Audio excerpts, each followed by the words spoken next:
I'll come up and do it either way. I want to get it, you know. Cut it off now. Yeah.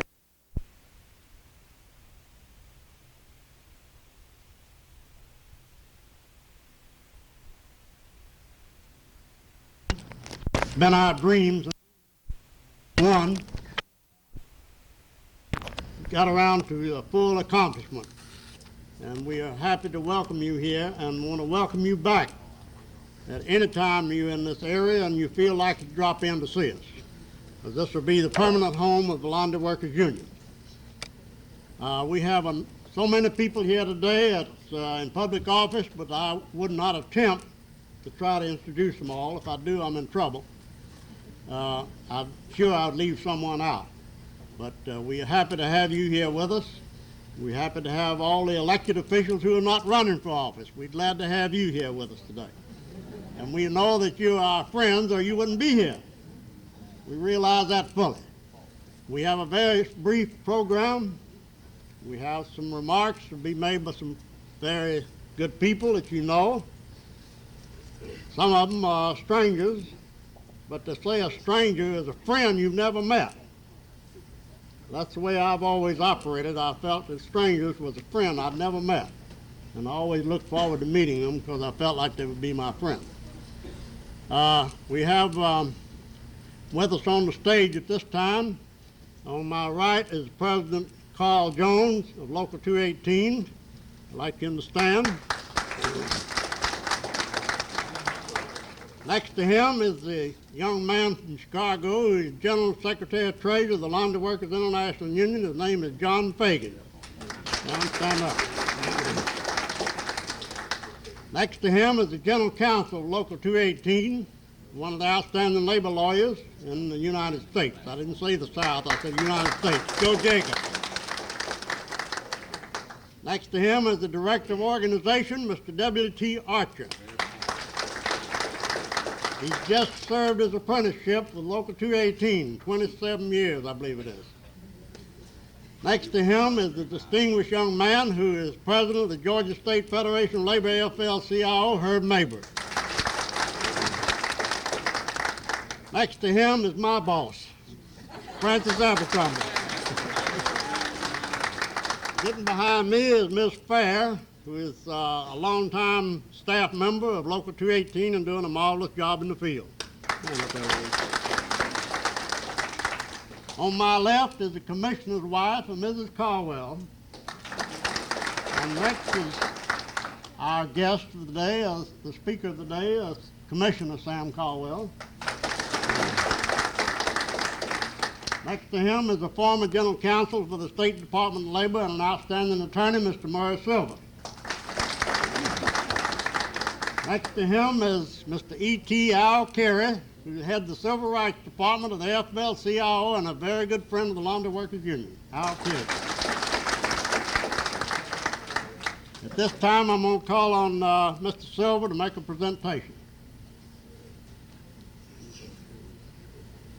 Mr. Abercrombie, I thought these roses were for me, and I'm upset now to know that I must present them to one of the most adorable women in Georgia, the lady that told me shortly after she got married that our guest speaker for this evening said he was going to put her in labor, and he did for a number of years.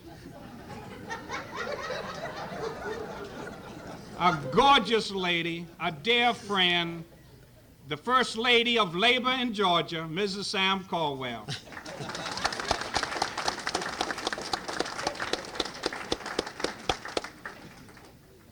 Next, I'm going to call on President Jones. I think he has a few remarks and probably call on someone for a presentation. President Jones.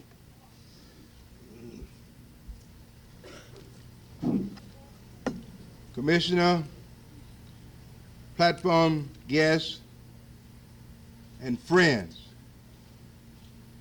As president of the Laundry Workers Union Local 218, I welcome you. Since it's late in the evening, I won't prolong the ceremonies. At this time, I will call on Sister Eloise Fair to make a presentation of flowers. Ms. Fair.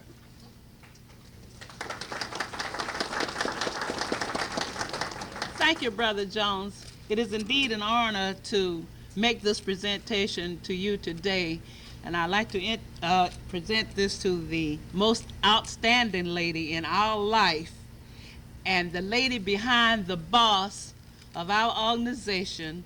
One lady that we love to work with is Mrs. E.L. Abercrombie. Better known as Frances. To you, Frances, may I say this, as I once told your husband, when we get to heaven and you aren't there, we're gonna paint your face on the golden stair. And if you aren't there by Judgment Day, then we know you must have gone the other way. But I tell you what we're gonna do. We're all coming down to hell just to be with you.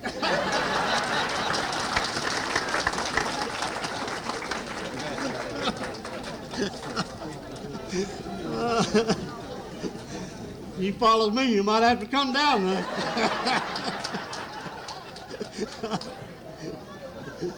What some people say about me anyway.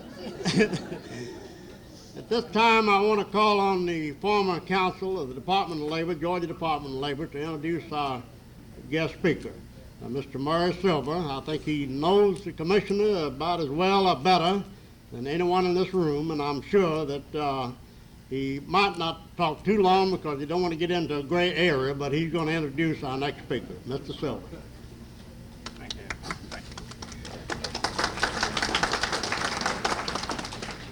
As I was getting ready to leave home, my dear wife Barbara said, "Have you got your remarks prepared for introducing Sam Caldwell?" And I said, frankly, no. If I've got to prepare remarks about Sam Caldwell after as many years as I know him, I'm in a hell of a shape. Ladies and gentlemen, it is a distinct privilege and a high honor for me to be here with you this afternoon. It's always marvelous to be with E.L. Abercrombie under any circumstances, and it seems as though in the last 2 or 3 weeks, he and my paths have crossed on numerous occasions, starting with the lovely banquet at the Regency honoring him with the Roosevelt Award. It's always a great pleasure to be with Abby. I have known our main speaker for approximately 10 years. When I first met him, the thing that he impressed me with is that he wanted to be a public servant, and after he made a determination that he was going to run for the Commissioner of Labor of Georgia in 1966, he said, "I pledge to you that I will be the best Commissioner of Labor that Georgia has ever had."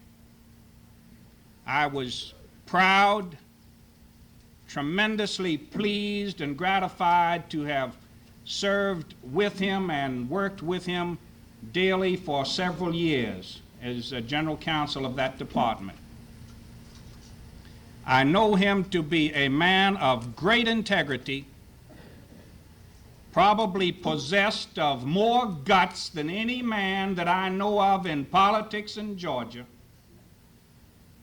completely honest, and a person who has indelibly etched in his mind one word, and that is loyalty. Sam Caldwell is not only my good friend, he is the good friend and the very best friend that the working people of Georgia have ever had sit in an executive position in the state of Georgia.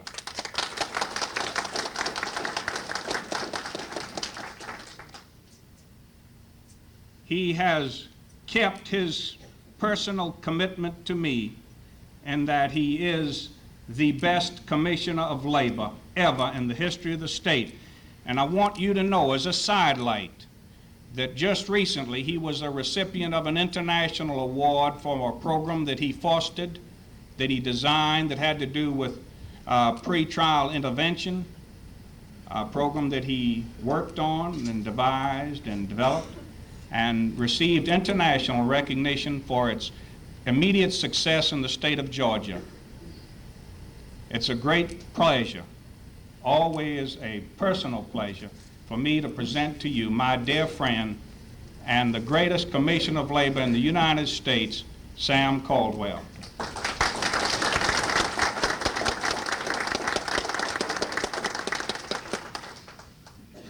Thank you very much, Murray Silver, Mr. E.L. Abercrombie. And I'm not going to attempt to call all of the names here on the so-called head table today, or to recognize all of the distinguished people in the audience. I do want to say, first of all, to Murray Silver that, you know, I always hate for Murray to introduce me because his introductions are always longer than my speeches. But he is a dear friend. I appreciate those remarks very much. And I want to say something else. I've sat at a few head tables before, but this is the most plush head table that I've ever seen. This is also the most plush building that I've ever seen, and I think it is very fitting that the laundry workers under E.L. Abercrombie, who's been a long-time friend of mine, I think it's very fitting that certainly one of the most beautiful buildings, one of the most beautiful headquarters I've seen is the headquarters of the laundry workers. You know, when you look back to 1941 when Abbey started in the old Kimball House, I think at that time he had one small room and he had a desk and one chair when he started out. And then later on in the 1960s, when they were located on Forsyth Street, all of this time Abbey was with the laundry workers. And then here today we see this very fine headquarters. You know, to me it is somewhat of a symbol. To me, it shows the confidence that the membership of laundry workers have had in their leadership. To me, it shows the great leadership of the laundry workers exemplified by our friend Abbey. So I want to say to Abbey that I'm very proud for him. I want to say to all of you here in the audience, and you know, today we have many candidates for many office here in the audience today. I always like these political years, and I think this political year is even more unique than many of the others. You know, traveling around the state, we have bigger audiences this year than we've had in the past at a lot of political rallies. 90% of the audience, Abbey, is the candidates and their staff, because we have so many candidates for governor and so many for lieutenant governor, and we even have one too many candidates for commissioner of labor. But we have. But I always enjoy these rallies, and there are many people here in the audience today that I want to say to you, I'm very grateful for all of the assistance you've given me in the past. I think most of the people in the audience, really I could call by their first name. I can remember in 2 previous campaigns when you have helped me a great deal. I want to say also that I'm grateful to the laundry workers. I'm grateful to Abbey for the very fine support that he has always given me. Grateful to his members, Mr. Herb Mabry, who's here, and Al Cara and Joe Jacobs, and I could call a lot of other names. You know, I'm Commissioner of Labor today because so many good people have always helped me and helped to elect me Commissioner of Labor. There's so many things that I could say about Abby. You know, we had a testimonial for him here a few weeks ago, and they said so many good things about him then, it would take me an hour here today to repeat all of them. But everyone in the audience here knows Abby. Everyone knows what a wonderful fellow he is, what a dedicated man he is. Everyone knows how much he's done for the labor movement in Georgia. And you know, the labor movement in this state has certainly been growing in the past few years. I can remember a time not too many years ago when candidates running for almost any office would not come to a dedication of this type. I can remember when candidates running for statewide office did not want the open endorsement of the labor movement. But yet you find today that every candidate running for every office is seeking the labor movement endorsement openly. They're proud to get it. And I think it's a tribute to the leadership, these people here in the labor movement. It's a tribute to the membership of labor unions all over this state. There are other people here that I'm very grateful to, and I want to say one thing about Marguerite Schott. Marguerite has done a splendid job today, and I want to recognize her for that because she's a very dear friend of mine, and I want to say to her I'm grateful for many of the arrangements, the hard work that she's done here today. So without continuing to go on and on and on, making a long drawn-out speech, I just want to say to you I'm delighted to be here. I'm honored to be in your presence, and I very much appreciate the invitation to participate in this fine dedication. Thank you very much.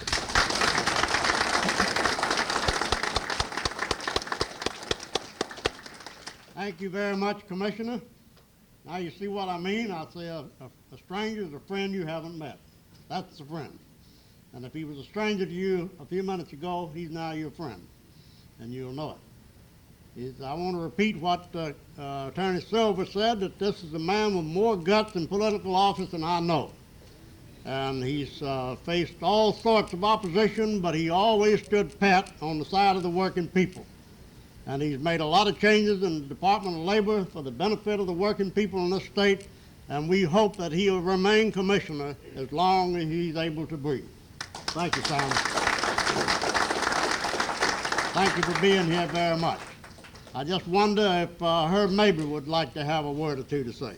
Never refuse. Never refuse. Thank you, Mr. Abercrombie. Brothers and sisters, it's indeed an honor and a privilege for me to have an opportunity to sit up here with Abby today and the members of the laundry workers to dedicate a building that I know in their hearts they must be mighty proud of. You know, organized labor has come a long way in this state. It reminds me a lot of the lady that lived in a small town, never had an opportunity to do anything. She'd worked all of her life, saved her money, never got to go anywhere, so she was getting in middle age, you know, around 50, and she decided she better go down to the funeral home, talk to the funeral director and make her arrangements because she had no relatives. She went down and told him she had worked hard all her life and saved $15,000. She said, I would like to spend $14,000 of it on a funeral. He says, well, we can work that out. So they planned it all, and he says, now you have $1,000 left. Are you going to make any arrangement for that? Said, yes. Said, I know you're a man about town. You know all of the people. You don't go around talking. Said, as I told you, I have never had much fun and all, and said, I'm willing to pay this $1,000 if you can get some fine gentleman to come down to my house and spend the evening with me. He said, well, I think I can work that out. So he goes home and tells his wife about it, and she says, well, says, honey, says, you know we're behind with our bills. We could use that $1,000. He says, well, said, that's what I was thinking about myself. Said, it wouldn't really anyone know it but me and you and her. She said, I'll take you over there after dark, let you out, come back over in the morning and pick you up. He said, that'll be fine. So I took him over and let him out, and the next morning, about 8 o'clock, went over and pulled up in the driveway, and she blew the horn. No one came out. Blew it the next time, no one showed up. About the third time, he stuck his head out the door and said, "Honey, come back and get me in 14 days. She's going to let the county bury her."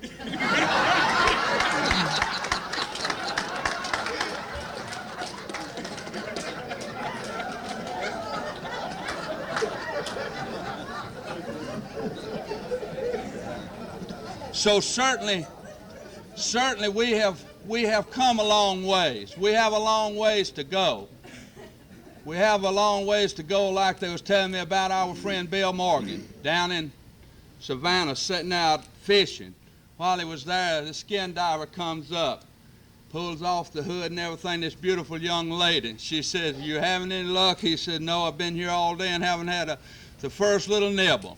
She says, "Well," says, "that's bad." He said, "I sure would like to have a cigarette." Said, "I'm out of cigarettes." So she runs her hand down in that tight outfit and brings it out and gives him a cigarette. Talks on a few minutes, and he says, "Good cold beer sure would be good." She run the hand down the other side and pulled out a cold beer. And then she walked up to Bill and said, "I guess you want to play around a little." He said, "Don't tell me you got a set of golf clubs in there."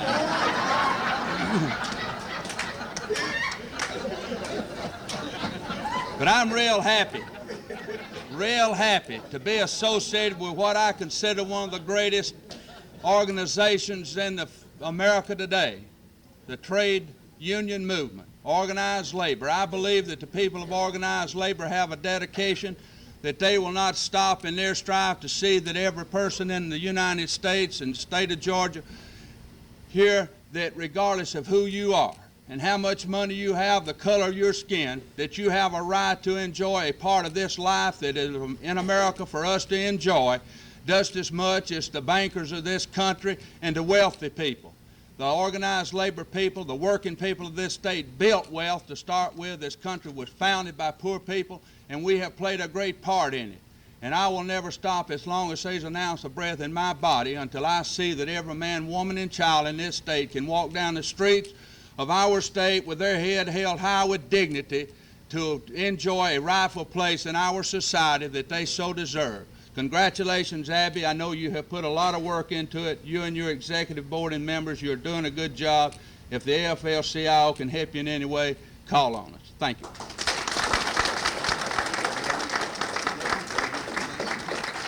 Thank you very much, Herb Mabry.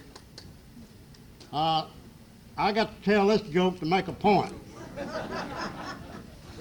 This fellow driving up the road up here close to Rome, and he noticed a pond out on the side of the road is dry as a bone, all dried up completely. The guy sitting out there in the middle of it in a boat fishing. He thought that was rather odd. He drives on up the road and he stopped at the store and he told the guy in the store, he said, "You know something? I saw something real odd a few minutes ago." He said, "What was that?" He said, "You know this place down on the road here, this lake is dried up?" He said, "Yeah, I know." He said, "I saw a man out there in a boat and not a drop of water around fishing." He said, "Oh, yeah." Said, "I know who that is." Said, "That's my brother." Says, "He's not quite right up here." Says, "I think I'll go get my boat and go get him."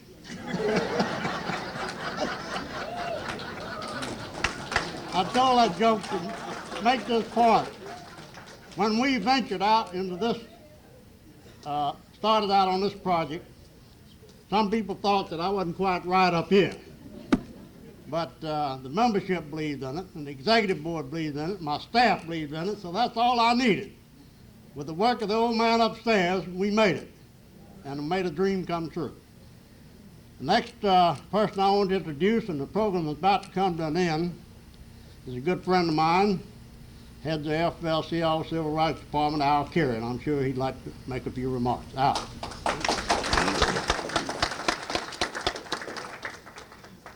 Thank you, Abby. Very briefly,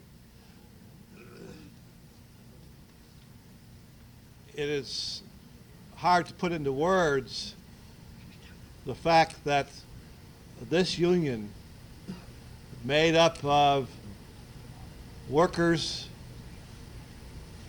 who are, if you look at the scale of wages and conditions, have fought and struggled and have made it. And it is under the leadership of Abby and his staff that they have come all the way from that one dingy little room at the Kimball House to the place where we are today. And this is the story of organized labor, and whatever else you can say about Abby and his union, you have recorded here today what it is that it's all about. And that working people, through their organization, can put it together to be able to enjoy the fruits of their labor and their organization in these splendid headquarters. I got to tell you a couple of other things. One is that I'm about to become a tenant of Abby's. His old headquarters were so good that the AFL-CIO regional office and my office are about to move into it. Maybe you'll save us some space up here, Abby. Right. Secondly, I now know where to come for a shower when I'm in town. I don't have to check into a hotel. I just come up here and say, hey, Abby, how about let me use your shower in your office in there? Thirdly, I'm always looking for meeting space. I'm sure most of you who have organizational connections always are too. We now know where, right smack in the middle of town, is going to be one of the best meeting places in town. And I'm sure that Abby will work with us in making the kind of use of this space that it should be. Seriously, I want to add my congratulations to the laundry workers, to their leadership, and especially to Abby for what this means. It's a great day, and I think it symbolizes the way that the South particularly is moving to recognize the efforts of working people in the progress and growth not only of this city but the entire region. Congratulations. Thank you, Al. I wonder if our office personnel is in the room. They all hold up your hand, please. Some of them have gone out. I want you to see some of the most beautiful young ladies in the city who work in my office. If you don't want to see me, come by here and see them. They'll enjoy having you. Next, we cannot live in a building that hasn't been properly blessed. And we have with us today a great friend of the Laundry Workers Union and a great friend of the working people in this state, in this city, in the community, in Brother Father Morris. We asked him to come by today, and he said he wouldn't miss it. And we asked him to come by and bless the building for us. I'll call on Father Michael Morris.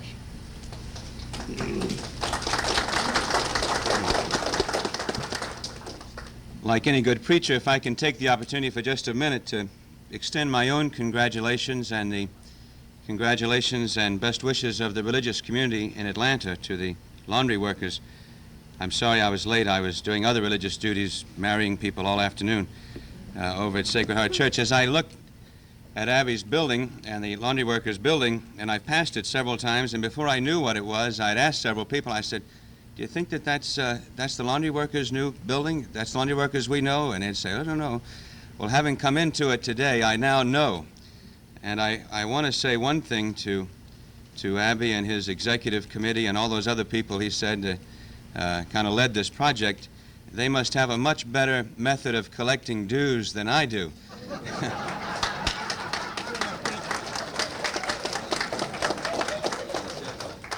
I'm going to have to come over and learn something about this, how this whole operation goes. And I'm also glad to see that even though I came in late and in the middle of Herb Mabry's speech, that I didn't slow him down or at all. I've never been able to do that, even by coming to a meeting late.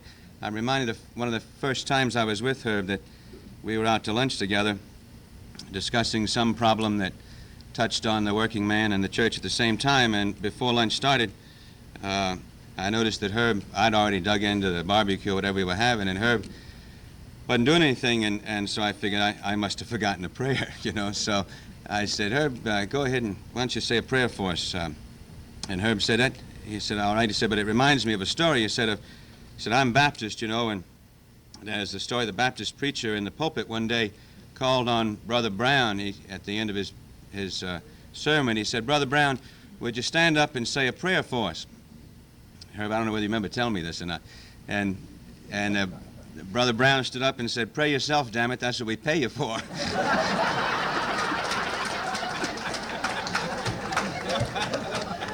So I guess it's appropriate that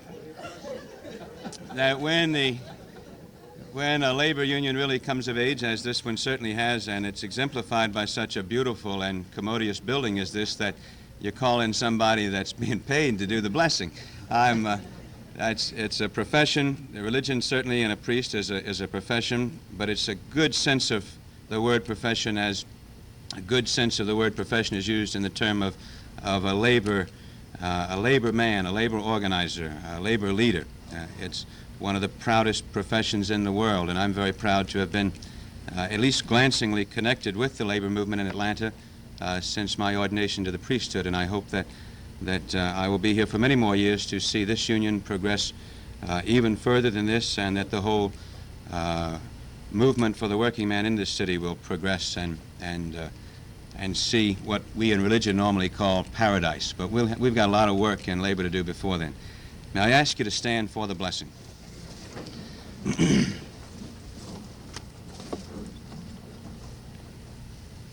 In the name of the Father, and of the Son, and of the Holy Spirit, peace be to this house and all who dwell in it. Our help is in the name of the Lord, who made heaven and earth, and the Lord be with you. Let us pray. O Lord Jesus Christ, you commanded your apostles to pray that peace might come to whatever place they entered. Sanctify, we implore you, by our ministry this building, meant for the working man. Pour into it the richness of your blessing and of your peace.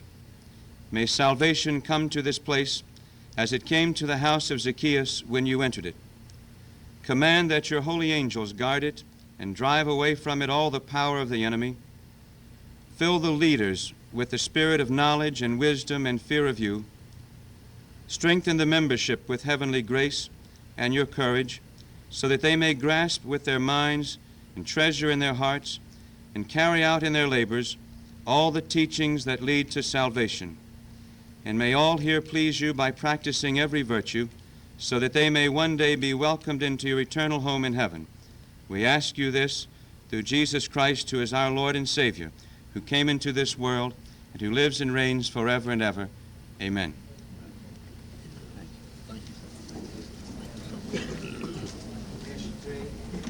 Thank you very much, Father Morris. And the building will be open until 5 o'clock. We want everyone to enjoy themselves, to continue to enjoy themselves. And we indeed grateful for your appearance here today. Thank you so much.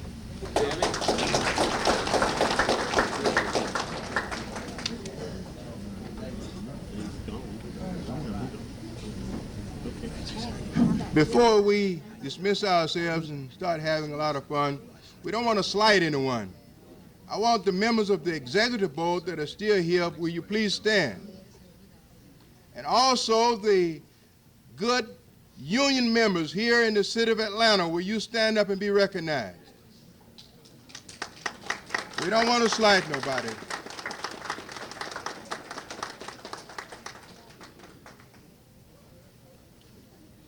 Mr. Jacobs has one word he wants to say, or a few words he wants to say about a matter that's important to all of us voters.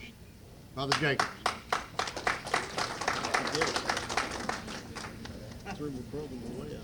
Mr. Chairman, members on the dais, it isn't that I have a word that I want to say, but I want to make an announcement. And while I'm on the mic, as Abby knows, I wouldn't hesitate to talk too, especially when the program was so short. You know, our union meetings, they're lots longer than that. We hardly got started.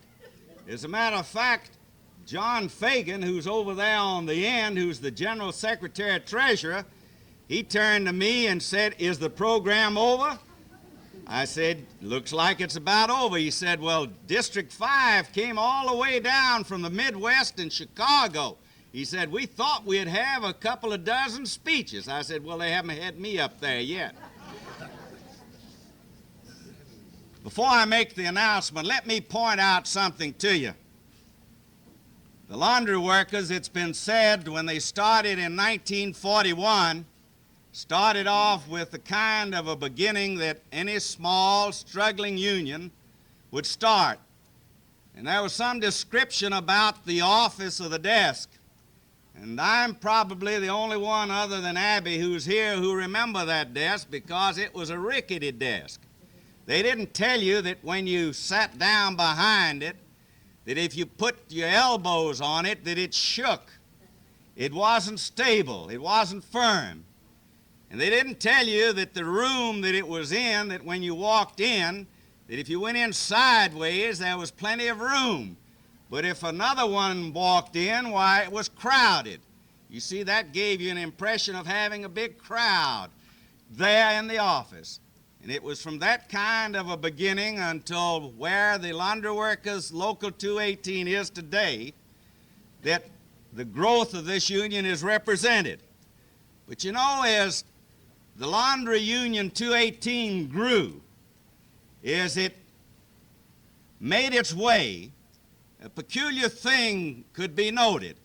And part of it you saw here today. In the dedication of the building, you notice we have the Almighty here with us. We want to make sure that we're on the right road. Now, they've been talking about this business of hell. Well, I think the Almighty will take care of that. In addition to that, when we have any talks or any speeches or any dedication, the Department of Labor of the state is represented. And that's to make sure that when we do the things that we do in the laundry union, that our friends who are in the Labor Department know that we are here and alive and will help us.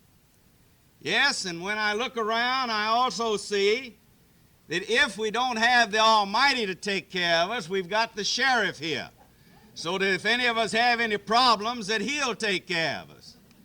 And then as I look around again, and I remember some of the real hard and tough days when we had to fight to have some bad laws stopped that were being passed against us, that there was one man in the state Senate who had made a promise to us that he would vote against the right to work law. And those of us who were in the labor movement then asked him to fulfill that promise. And he said, well, he says, you know, my vote probably will be about the only vote against it. And we said, that's right. But we want that vote. And that man's here today. And that's Commissioner Brown of the Fulton County. And he stood by us then. And then it's that kind of friends that stand up with you that the laundry workers have had. And then if we needed any other help, as I look around, we've got the federal mediation represented here by Bill Pierce. And Bill's here to see that everything runs smoothly and we don't have a walkout or we don't have a dispute between the candidates and the would-be candidates. And I would presume that he's performed his function quite well so that we've had no problems at all. And then, you know, when we put up a building like this, and you put it up in the county, why, you have to make sure that it fits within part of the zoning and part of the work that it has to be done. And we've got another commissioner, Shag Cates, over here, who I presume made sure that the zoning was taken care of correctly.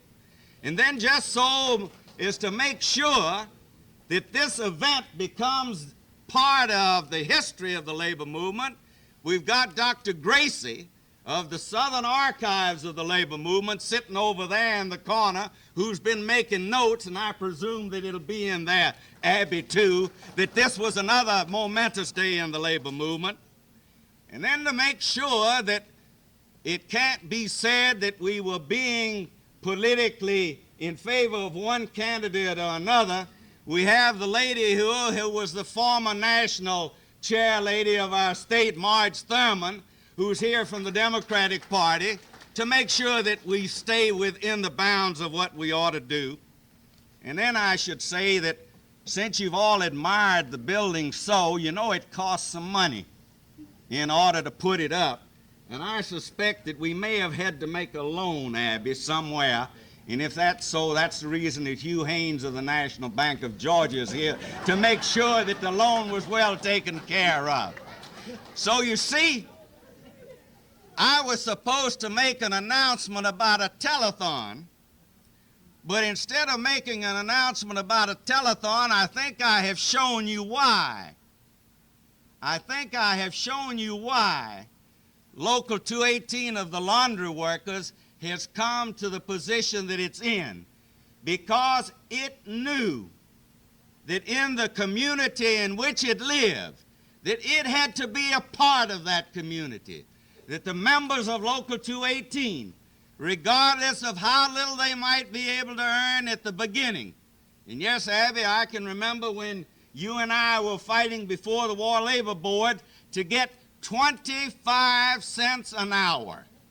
25 cents an hour for the people who worked in the laundry unions. They weren't even making a quarter an hour. And now we've reached the day where we've passed beyond the $2 mark and are well on our way above it. And that's the kind of progress that this laundry workers union has made. That's the kind of progress under the leadership of Abby and the staff and the executive board that they've been able to achieve. And that's why it is that all of us are busting with pride, if you want to call it that, because we're tickled to death to have all of our friends here with us and to share with us in this day. And yes, at the same time, for me to go ahead and make that announcement that I was supposed to make, and that is that if you want to make whoopee with us at the White House Motor Inn on Cortlandt Street for the Democratic Telethon on Saturday and Sunday, June 29th and 30th. The kickoff starts tonight at 8:30. Come on down, get on the TV. On Sunday, we begin at 4 o'clock. Let's support that Democratic Party, which, if you will pardon me for being partisan, because I'm a Democrat, and I know that most of our people who are in the trade union movement have known that this is the party for the working man. We want to raise some money. We don't have millionaires that can contribute to us and then go to Costa Rica and hide away so that we can't quite find out how much they contributed. Bring your dollar bills with you. Join in with us in the telethon, and God bless us all, and let us live and enjoy this wonderful country of ours in this wonderful building of ours. And thank you.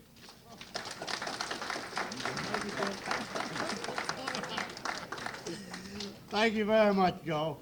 Is there any other announcements? None other. We'll enjoy the refreshments and continue our activities. Thank you.